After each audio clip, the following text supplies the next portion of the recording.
नमस्कार, एमटी मीडियामध्ये मी तुम्हा सर्वांचं पुन्हा एकदा स्वागत करते।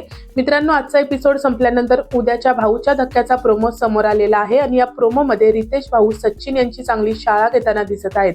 मित्रांनो, घरामध्ये राखी आणि प्राजक्ता यांनी प्लॅन बनवला होता की राखी प्राजक्ताच्या तोंडावर पीठ टाकणार आणि त्यानंतर घरातील सदस्यांची रिॲक्शन काय असणार हे पाहायचं होतं। पण मित्रांनो, या सगळ्या प्रकारात सचिन यांनी राखीच्या तोंडावर पाणी टाकलं, पीठ टाकलं आणि हाच मुद्दा आता भाऊच्या धक्क्यावर रितेश भाऊंनी उचललेला आहे। मित्रांनो, रितेश भाऊ सचिन यांना थेट बोलताना दिसत आहेत की सचिन, तुम्ही राखीच्या तोंडावर पीठ टाकलं, पाणी टाकलं, तुम्ही एका महिलेच्या तोंडावर कसं काय पाणी फेकू शकता? तुम्ही जे केलं ती तुमची नॅचरल रिॲक्शन होती, पण इथे घरात तुम्ही सचिन भाऊ म्हणून वावरता, मग इथे तुम्हाला काय रिस्पेक्ट राहणार? आणि तुम्ही जे केलं ते मला अजिबात आवडलेलं नाहीये, मला ते खूप खटकलेलं आहे।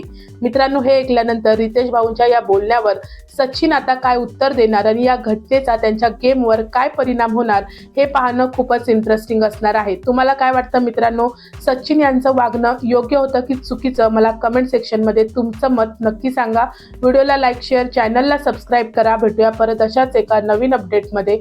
धन्यवाद।